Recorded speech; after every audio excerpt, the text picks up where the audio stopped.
કાલના પ્રસંગે સરસ વાત થઈ કે ભાઈ પ્રયત્ન તો એવો કરવો કે ભગવાન અને ભગવાનના સંતોને રાજી કરી લેવા, કોઈ પણ ઉપાય કરીને રાજી કરવા. અને એવા હજારો દ્રષ્ટાંતો છે. ભગવાન અને ભગવાનના સંતને જેને રાજી કર્યા તે મહારાજ કે શું ના કરી શકે. લોયાનું ત્રીજું વાંચી લો. 17-18ના ઉદાહરણ 19ના ઉદાહરણ આપ્યા છે કે જેને ભગવાન અને ભગવાનને સંતને રાજી કર્યા તેની ગમે તેવી સાપત બુદ્ધિ હોય તો ટળી જાય છે. પહેલામાં પહેલો પ્રયત્ન એ છે. પણ કદાચ ના ટળી બુદ્ધિ તો ભગવદાનંદ હવે પ્રશ્ન પૂછો, મહારાજ એની સ્થાપિત બુદ્ધિ છે તે કેવી રીતે સારી થાય? સંતો માતાનું કામ કરે છે કે એવા પ્રશ્ન નથી રહેવા દેતા કે જીવમાં જીવને નડે, ચોખ્ખા કરવા માટે પ્રયત્ન કરે છે. એ સંતો બધી નિર્બળ બુદ્ધિ જ હતી ત્યારે મહારાજની સાથે રહ્યા હતા. ત્યારે શ્રીજી મહારાજ બોલ્યા એનું તો એમ છે જ, એક તો અમે માથે બાંધ્યું છે મંજિલ વસ્ત્ર, એટલે કે ઉપર મેકઅપ કહેવાય ઉપરનું બાંધેલું, અને એક તો મોદ જેવું જાડું વસ્ત્ર હોય. આપણે મોદ નહીં પાથરતા, દરેક મંદિરોમાં નીચે મોદ પથરાય. આવી મોદ ઉપર બધા આવીને બેસે, એ પગ હોય તો એ સાફ કરે, બધું એવું તો હોય નહીં બધું ગામડામાં તો, એટલે એમાં ગંદી બહુ થાય. તે મહારાજ કે આ બે વસ્તુ છે. હવે આ મેકઅપને ધોવું હોય તો લગાડે એક સાબુ નાખીને ધોઈ તો ધોવાઈ જાય, એને વાર શું લાગે ધોતા, કારણ કે એ કંઈ પતલું વસ્તુ છે. હવે એમાં જે કરો એ થાય. પણ મહારાજ કે તે એટલે તરત ઉજળું થાય. અને જો અને જાડા વસ્ત્રને હોય તેને ધોવું હોય તો 4 દિવસ 5 દિવસ ગરમ પાણી પલાળી રાખવું પડે, અને પછી ધીમે ધીમે સાબુ નાખીએ તો એક સાફ થાય. પણ તે પણ પહેલાં જેવું તો ના જ થાય. પહેલાં જેવું સાફ થાય એવું ને ઉજળું થાય ના થાય, કારણ કે મોદ છે. અને મહારાજ કે આ મેકઅપ છે, માથે પાઘડી તો અલગ છે, એટલે એક દિવસ થાય નહીં. ધોવું હોય ત્યારે 4 દિવસ સુધી પાણીમાં પલાળી મૂકીએ ને પછી અગ્નિ કરીને બાફે ને પછી સાબુ દઈને ધુએ ત્યારે ઉજળું થાય. તેમ જેની બુદ્ધિ સ્થાપિત હોય તે સર્વે પાડે એટલું પાડે તો દોષ ટળે નહીં. બધા પાડે છે એમ પાડે તો દોષ ટળે નહીં. તો એને શું કરવું પડે? વિશેષ મહેનત કરવી પડે. ભાઈ અહીંથી ગઢપુર જવું હોય કે કારિયાણી જવું હોય કે સારંગપુર જવું હોય તો પેલા માણસો સવારે નીકળી ગયા અને બીજા સાંજે નીકળ્યા. હવે એ બે સંઘને ભેગું થવું હોય તો હરખા ચાલે તો જ પહોંચી જાય. 2 કે 3 કિલોમીટરની ગતિથી 2 જણા ભેગા પહોંચી જાય ત્યાં.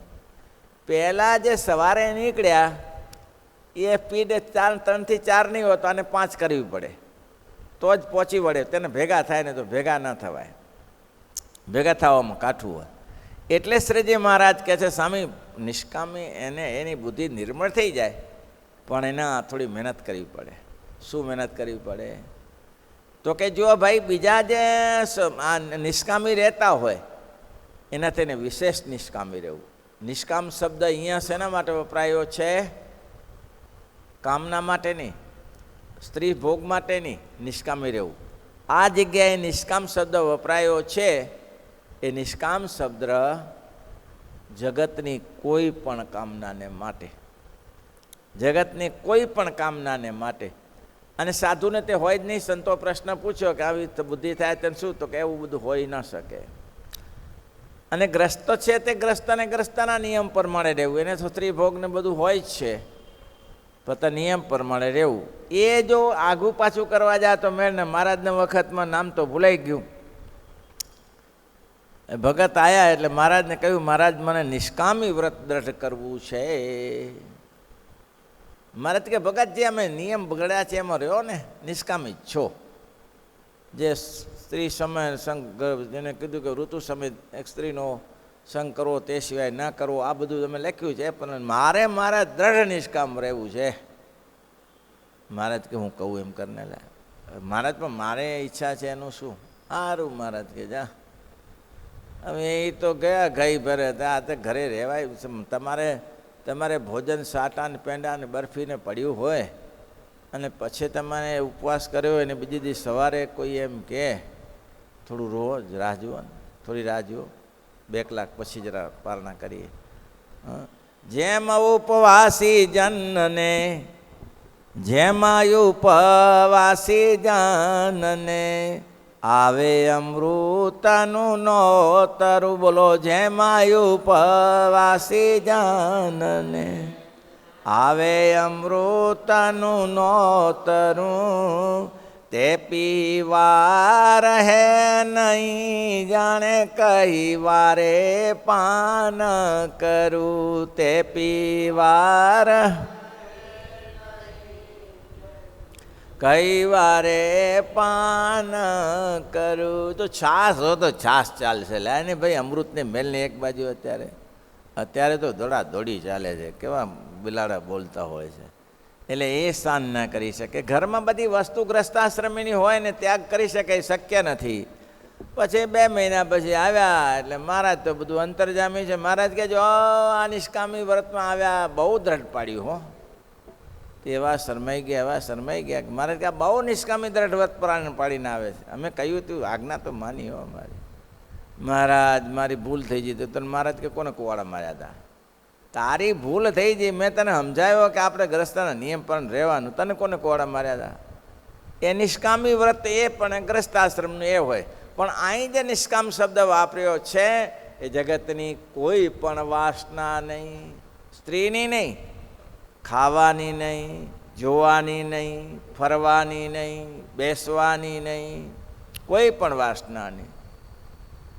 અમે લખ્યું છે ને, હાથ જોડી હાજી હાજી કરતા. હાથ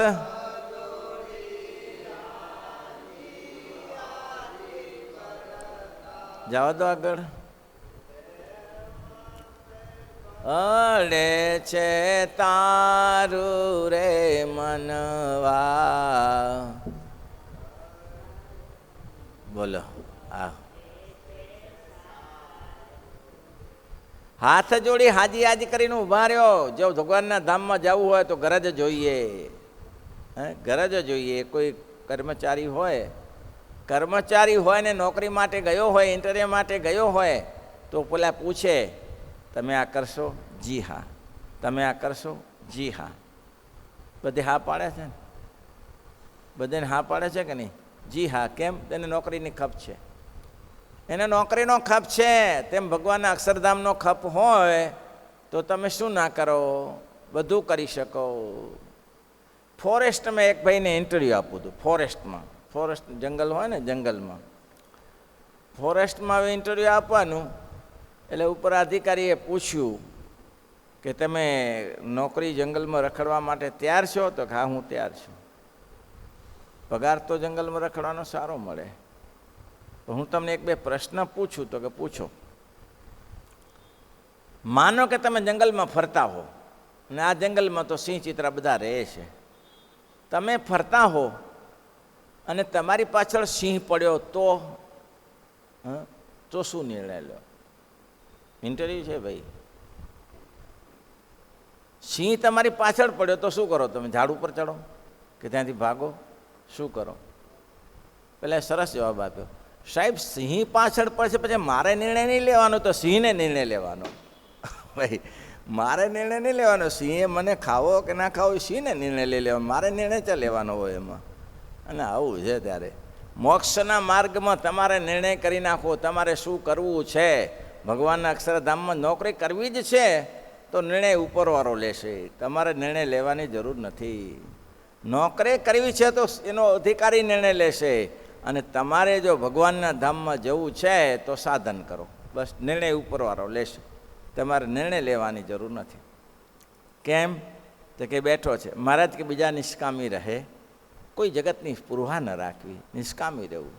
બીજા નિસ્વાદી રહે તો નિસ્વાદી રહેવું, વધારે નિસ્વાદી રહેવું.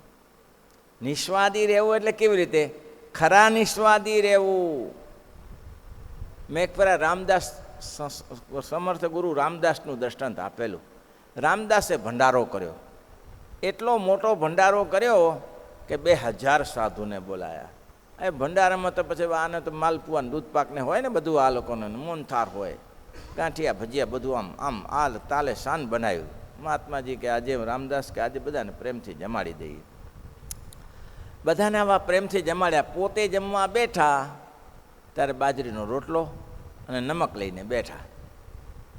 નમક લઈને બેઠા એટલે બીજા બધા કે વિરોધ કર્યો, ના ના ના બાપજી તમે જે કરતા હોય અમારે માન્ય છે, પણ આ બરોબર ના કહેવાય. આવા 2000 સંતોનો ભંડારો કર્યો અને તમે નમકને બાજરીનો લોટ જમવા બેઠો એ અમને બધું કેવું લાગે? એમ કે સારું ના લાગે. તો કે મારે આ સારું લાગે છે, મારા માટે બરાબર છે, મારા માટે બરાબર છે, હું કરું છું. તો કે ના આજ તો ના જ થવા દઈએ, આજ નહીં બાપજી, બીજા જે કરતા હો કરો. બારું લાવો મોહનથાળ કે તે મોહનથાળ લાયા. પછી આરીસામાં ઘસ્યો, મોહનથાળ આરીસામાં ઘસ્યો તો શું થાય? આરીસો ચીકણો થાય કે ના થાય? આરીસો ચીકણો થઈ ગયો. પછી રોટલો હતો એ રોટલો આમ ચોળી એકદમ ભૂકો કરીને પછી આરીસામાં ઘસ્યો તો શું થાય? ચીકણો થાય? કેવો થઈ ગયો? ચોખ્ખો થઈ ગયો ને. ત્યારે બહુ બાપજીએ બહુ સરસ સમજાવ્યું. જુઓ, આ મોહનથાળ જેમ મારા હૃદયને ચીકણું કરી નાખે છે, મારા આત્માને, તેમ સ્વાદિષ્ટ ભોજન આરીસાને ચીકણું કરે, સ્વાદિષ્ટ ભોજન મારા દર્પણને ચીકણું કરી નાખે. જો આ બાજરીનો લોટ નાખ્યો તો કેવું સાફ થઈ ગયું? બસ આનાથી સાફ રહે છે. એને કોઈ અહંકાર નહીં. આ 2000 તો બધા એ ખાઈ પીને તાકડ ધીના કરે એ નહીં. ના ના, એને બધાને પોસાય, મને ના પોસાય ભાઈ. એ તો પહોંચી વળેલીમાં આવે છે. ગોપાળાનંદ સ્વામીનો પ્રશ્ન છે, દૂધપાકને માલપુઆને શરમ નિષ્કુળાનંદ સ્વામી હાલ્યા ગયા. પણ કેવા સંતો બહાર નીકળી જાય? ત્યારે કોઈએ પૂછ્યું કે આ ગોપાળા સંતે પૂછ્યું કે ગોપાળાનંદ સ્વામીને દૂધપાકને માલપુઆ જમે છે ને તમારે શું પથરા પડે છે? અરે બાપા, સિંહ એ સિંહ અને બકરી એ બકરી. હા, સિંહ એ સિંહ છે ભાઈ. એને સામે કોઈ તોપ મૂકે ને તો એ શાન કરી શકે. બકરીને સામે કોઈ તોપ મૂકવા જાય તો શું? અરે ભૂકા નીકળી જાય. એને અમારું કામ નહીં. તે જોગનિષ્ઠ જોગાડા ગોપાળાનંદ સ્વામી છે, એ તો પાચન કરી શકે. અમે પણ કોઈ એને એવું ખરું મને કે હું તો વૈરાગવાન છું, એ તો બધા જલસા કરે છે, એમ નહીં. ના ના ના ના, મોટા પુરુષ તો જે કરે હારા માટે જ કરે છે ને ભાઈ. મોટા પુરુષ જે કરે છે એને પચી જાય. જોગનિષ્ઠ ગોપાળાનંદ સ્વામી છે, એ તો સમર્થ છે. મુક્તાનંદ સ્વામી ગોપાળાનંદ સ્વામી સમર્થ છે. મારી તાકાત નથી. બસ આ રીતે નીકળી જવાનું. નિષ્કામી નિસ્વાદી નિર્લોભી રહેવું. કોઈ જાતનો લોભ નહીં. કોઈ જાતનો લોભ નહીં. મળ્યું તો ઠીક છે, ના મળ્યું તો ઈશ્વરી છે. એ મળી જે પદાર્થ તો સારી વસ્તુ છે, ના મળી તો પદાર્થ જરૂર નથી કંઈ. મેં એક ફરા સંત ગુર્જરનું દર્શન આપેલું. ગુર્જર રશિયાના સંતનું. એના શિષ્ય ભણેલા ગણેલા એવા સ્ટોરો બનાવ્યા મોટા. આવે છે ને મહાકળ, શું કે સ્ટોર નહીં કહે છે, મોટા સ્ટોરને શું કહેવાય? મોહલમાં. એવો મોહલ બનાવ્યો. પછી ચેલાને એમ થયું કે ગુરુજીને બતાવ્યું, ગુરુજી ખુશ થઈ જશે. એ ગુર્જરને બોલાયા કે ગુરુજી આ મેં સ્ટોર બહુ સરસ, બહુ સરસ, બહુ સરસ, વાહ વાહ વાહ, ક્યાં સ્ટોર બનાવ્યા. પછી એક એક વસ્તુ બનાવે ને ગુર્જર રાજી થાય, ક્યાં વસ્તુ લાવ્યો, બહુ સરસ, બહુ સરસ. એમ કરતાં આખો સ્ટોર ફરી લીધો. પછી ગુરુજી રાજી થઈ જાય કે ધન્ય છે, ધન્ય છે, બહુ સરસ, બહુ સરસ. પહેલાંને થયું ગુરુજી રાજી બહુ થયા મારો સ્ટોર જોઈને. પછી એને કીધું, ગુરુજી આપને કંઈ આમાંથી જે વસ્તુ જોતી હોય એક વસ્તુ તમે લઈ શકો છો. તમને જે લાખની, 2 લાખની, 5 લાખની જે લઈ શકો છો. હા, તો કે કેમ? આ કચરામાં લઈને મારે શું કરવાનું? આ કચરો લઈને મારે શું? બોલો તો આંચકો આવ્યો ઓલાને. કચરો, આ કચરો, તો કે આ કચરાને લઈને મારે શું કરવાનું છે? પણ તો તારે બરાબર છે બાપજી, આ તો અમૂલ્ય ચીજો છે. અને તમે રાજી પણ થયા અને તમે આવું કેમ બોલો છો? તો હું એટલા માટે રાજી થયો હતો કે આખો આ મોહલ ભર્યો છે તારો, આમાં એકે વસ્તુ હું ના લઈ જાઉં તોય મારે બહુ પ્રેમથી ચાલે છે. આમાંથી એકે વસ્તુ ના લઈ જાઉં તો મારે કંઈ અટકી પડતું નથી. તમે મહેલમાં સુવો, બંગલામાં સુવો. આજે મોટામાં મોટી તકલીફ છે આપણી ભારતની. શું તકલીફ છે જાણો છો? મોટામાં મોટી તકલીફ છે. લોકો, મેં 2 દિવસ પહેલાં જ કીધું હતું કે એક ઘરમાં 5 જણા હોય બે 3-4 ભાઈઓ હોય, 2 ભાઈ બહેનો હોય, અને એ મકાનમાં 2 રૂમ હોય ને રસોડું હોય, બધા અંદર રહેતા. પહેલે આપણે બધા જાણેલું, અમારા વખત બધા આમાં રૂમમાં રહેતા.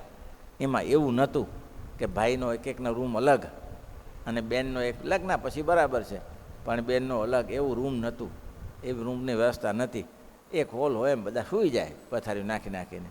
તો એ જીવતા હતા ને બહુ ઘસઘાસ ઊંઘતા હતા, બહુ ઘસઘસાટ ઊંઘતા હતા. એવી પોઝિશન હતી. તોય આજે શું તકલીફ છે? માણસ કુટુંબ એક, એટલે આટલા બંગલા વધી જાય છે. અમદાવાદમાં ચારે જુઓ બિલ્ડિંગો બિલ્ડિંગો બિલ્ડિંગો થાય છે અને બધા ખપાઈ જાય છે. એક માણસની પાસે 4-4, 5-5 બંગલા છે. શું ઇન્વેસ્ટ કરવું છે? ઇન્વેસ્ટ તે શું કરશે? ઇન્વેસ્ટ કરીને કરશે શું? મરી ગયા પછી કામ આવશે? ઇન્વેસ્ટ કરવું છે અને મર્યા પછી કામ લાશે. જીવતા ઇન્વેસ્ટ કરને. અક્ષરધામનું મેં પેલું વાણિયાનું દર્શન નહોતું આવ્યું કે ગુરુ નાનકે પોતે કીધું કે ઓલા હારો 1 રૂપિયો ના વાપરે કંજૂસનો દીકરો. હવે આ ગુરુ નાનક કે આ ક્યાં લઈ જશે? 1 રૂપિયો વાપરતો નહોતો. પછી ગુરુ નાનકે કહ્યું ભાઈ દુરાચાર નામ એની પાસે ગયા. દુરચંદને કે લે આ ઓછીતા જઈને સવારનો ટાઈમ ઓલો હતો ને આવ્યો થયો ને એને જઈને પછી લે આ સોય સાચો જે જરાકે, હું વહેલો જવાનો છું, તું આવે ત્યારે લેતો આજ. તો કે બાપજી સોય ના લેતી અવાય ત્યાં. કેમ? આટલું ના સાચવી શકે? આટલું મારું વચન ના? મારે વાંચવાનું માનવાનું વાંધો નથી, પણ આ ત્યાં ના આવે તો ના આવે તો આ અબજો રૂપિયા તું કેવી રીતે લઈ જઈશ ત્યાંથી? ઓલાને હારો તણખો પડ્યો કે મારે બેઠું આ તો ખરી વસ્તુ, સોય ના લઈ જતી હોય તો આ બધું લઈ જવાની ચો જરૂર છે? એટલે નિર્લોભી બનવાનું, કોઈ દિવસ લોભ નહીં રાખવાનો. હરી ઈચ્છા બળવાન. જે મળ્યું તેનાથી સંતોષ માનો.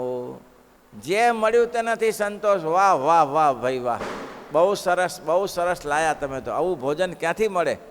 શું હોય? ખીચડી ને શાક. શ્રીજી મહારાજ એક ગામમાં ગયા, કાઠિયાવાડનું ગામ હતું. હવે ત્યાં દૂધ લાયા એટલે મારા દૂધમાં ખાંડ નહીં અને કાઠિયો સ્વાદિયા કાઠિયો. પછી મહારાજ કે આ હારું પેલાને કીધું. મહારાજ કે આટલું દૂધ ના લેવાય, તમે પાછા લઈ જાઓ. હવે ક્યાંથી પાછો લઈ જાઉં કે બધાને ઘર માગીને લાવ્યો છું? બોલો પટેલ બેટાનો પોસ્ટ હતો કે આ ઘર આખા ગામનું દૂધ ઉઘરાવ્યું છે, પાછો ચા લઈ જાઉં હવે? મહારાજ કે તો એક કામ કરો, થોડી ખાંડ લાવો. ગામમાં ખાંડ ક્યાંથી મળે? મહારાજને કે ખાંડ ક્યાંથી લાવું? આ દૂધ લાવ્યો, ઘર કંઈ ખાંડ હોય કોઈની જોડે? આ દૂધ આ જ છે. હવે સાંજે પાછો ખીચડી લાવ્યો હોત તો વાંધો નહોતો, દૂધ જ લાવ્યો પાછો. અને દૂધ લાવ્યો પાછો હારો મોટો દેગડા ભરીને. હવે આ દૂધ પૂરું કેવી રીતે કરવું? અને ખાંડ વગરનું દૂધ પાછું. એટલે મહારાજ કે હારું ખરી કરી કે આ કાઠીઓ પીસે નહીં, કાઠીઓ મારા બધા બહુ સ્વાદિષ્ટ, એટલે આ પીસે નહીં કે